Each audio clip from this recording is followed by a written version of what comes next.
Hello everyone, यहाँ पर जितने भी परीक्षार्थी हैं आप सभी को बहुत बहुत नमस्कार। और मैं जानती हूँ कि बहुत सारे परीक्षार्थी जो हैं बहुत समय से केवल एक ही दुविधा में हैं कि जो झारखंड टेट का एग्जाम है उसमें हिंदी का सिलेबस क्या है और हिंदी का क्या बाकी सभी विषयों का। तो आज हम आपके साथ हिंदी का जो सिलेबस है फ्रेंड्स वो डिस्कस करने जा रहे हैं। प्लीज आराम से सुनिएगा, कोई टेंशन वाली बात नहीं है। पेपर जो है वैसे भी ज्यादा मुश्किल नहीं आने वाला।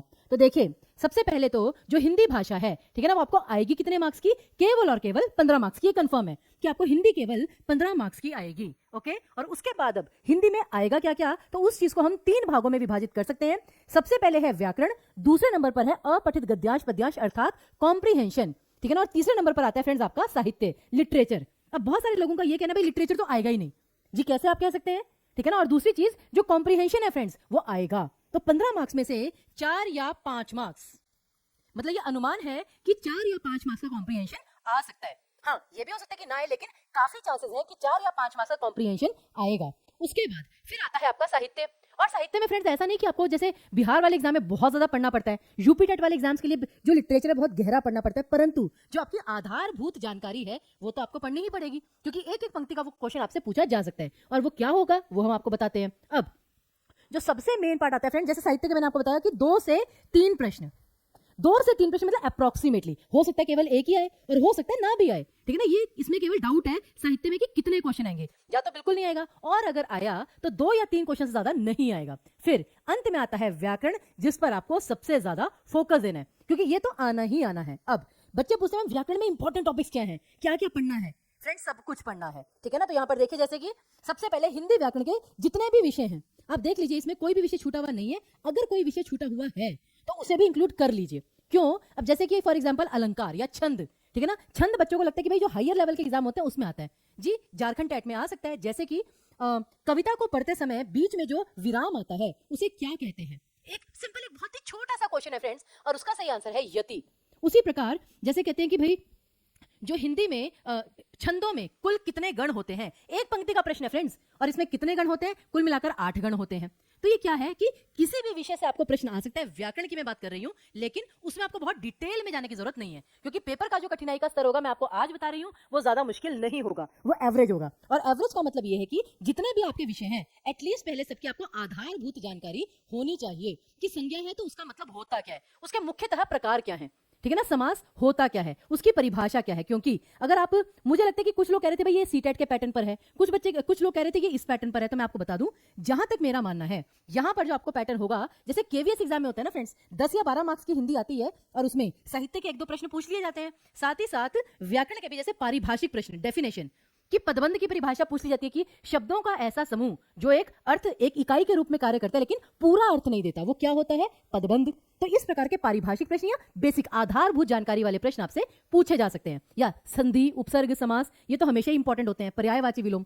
फिर अगली चीज हमारी आती है फ्रेंड्स कि अपठित गद्यांश पद्यांश और साहित्य। अब इस चीज में आपको क्या ध्यान देना है? सबसे पहले अपठित गद्यांश पद्यांश, इसमें ज्यादा टेंशन लेने वाली बात नहीं है। होता क्या है, ये आपको छोटा सा पैसेज या पोएम दे दी और उसके आधार पर प्रश्न दे दिए, लेकिन ये इतना भी आसान नहीं होता, ठीक है ना। ट्रेलर के लिए अगर हमको प्रश्न देंगे, अब जैसे कहते हैं कि आसमान भी मेरे साथ रो रहा था, अब ये समझना फिर भी आसान है, ठीक है ना, कि वो मतलब कि ये आसमान रो रहा था, लेकिन इसका मतलब खैर ये भी हो सकता है जो छिपा हुआ मीनिंग है कि वो मेरे साथ बहुत दुखी था, कि प्रकृति भी मेरे साथ दुखी थी और मेरे आसपास केवल दुख का वातावरण था, ये इसका वास्तविक अर्थ है। लेकिन पेपर में क्या होता है कि कॉम्प्रीहेंशन में जो आपके पास 4 विकल्प आते हैं, बहुत ही क्लोज ऑप्शन आ जाते हैं कभी-कभी, और उसमें आप चेंज नहीं कर पाते कि सही उत्तर होगा क्या। तो इसका केवल एक ही उत्तर है फ्रेंड्स कि निरंतर अभ्यास के साथ ये सुदृढ़ होता रहेगा।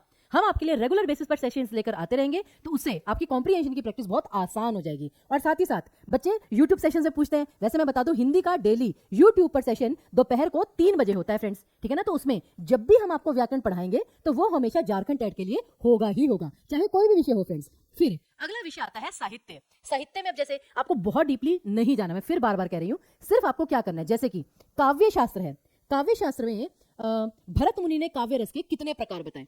भरत मुनि के अनुसार काव्य गुण कितने थे? अब ये जो काव्य रस, काव्य गुण है, ये एक्चुअल में व्याकरण के विषय हैं, परंतु कि जो साहित्यकार थे उन्होंने इसके कितने प्रकार माने, ऐसे ऐसे क्वेश्चन आपसे डेफिनेटली पूछे जा सकते हैं, ठीक है। उसी प्रकार अब जैसे हिंदी दिवस कब मनाया जाता है, विश्व हिंदी दिवस कब मनाया जाता है, या फिर भारत का पहला हिंदी का पहला समाचार पत्र कौन सा था?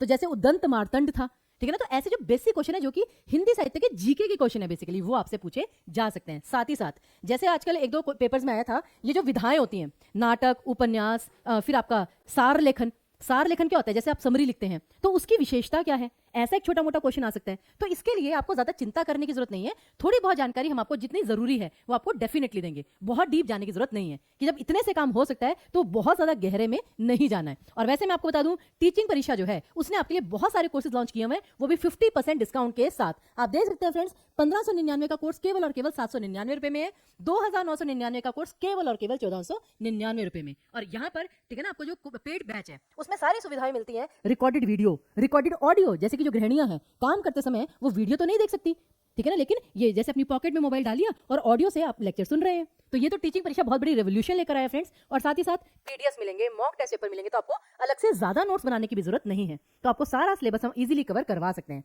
तो फ्रेंड्स, ये आपका झारखंड टेट का जो पेपर है उसका हिंदी का सिलेबस है अप्रोक्सीमेटली, जो काफी हद तक बिल्कुल मतलब ऐसा ही पैटर्न रहेगा। तो इसके लिए अब आपकी कोई भी समस्या हो फ्रेंड्स, तो वो आप कमेंट बॉक्स में लिख सकते हैं, हम उसका उत्तर अवश्य देंगे। बाकी टीचिंग परीक्षा के यूट्यूब चैनल को सब्सक्राइब कर लीजिए, क्योंकि वहां पर हम आपको जो भी रीसेंट नोटिफिकेशन आती रहेगी वो आपको जरूर देकर जाएंगे। बहुत बहुत धन्यवाद, और आप सभी को आपके एग्जाम्स के लिए बहुत ठीक है ना, बहुत ज्यादा ऑल द बेस्ट, बहुत बहुत शुभकामनाएं।